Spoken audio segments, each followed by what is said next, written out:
സപ്തകന്യകമാർ വാഴുക എന്നതാണ് പൂക്കുഞ്ഞുങ്ങളുടെ സങ്കല്പം. ഇവരിൽ 4 കന്യകമാർ തെക്കരുടേതും 3 കന്യകമാർ വടക്കരുടേതുമാണ്.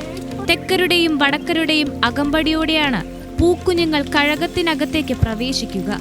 മകീരം നക്ഷത്ര ദിനത്തിലാണ് പൂക്കുഞ്ഞുങ്ങൾ കഴകത്തിനകത്ത് പ്രവേശിക്കുന്നത്.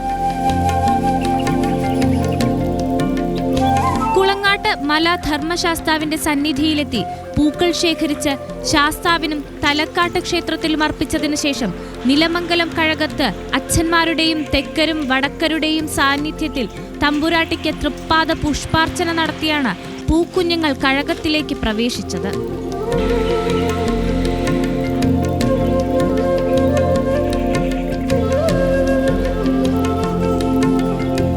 പൂരോത്സവ നാളുകളിലെല്ലാം പൂക്കുഞ്ഞുങ്ങൾ കഴകത്തിനകത്ത് തന്നെയായിരിക്കും.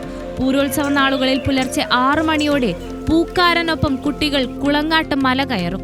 പിന്നീട് പൂക്കൾ ശേഖരിച്ച് ശാസ്താവിനും തലക്കാട്ട് ക്ഷേത്രത്തിലും പൂവിട്ട ശേഷം തിരികെ കഴകത്തിലെത്തി ഭഗവതിക്കും പരിവാര ദേവതകൾക്കും തൃപ്പാദ പുഷ്പാർച്ചന നടത്തുന്നതാണ് പതിവ്. ഇങ്ങനെ പൂവിട്ട ശേഷം മാത്രമേ കുട്ടികൾ ഭക്ഷണം കഴിക്കുകയുള്ളൂ.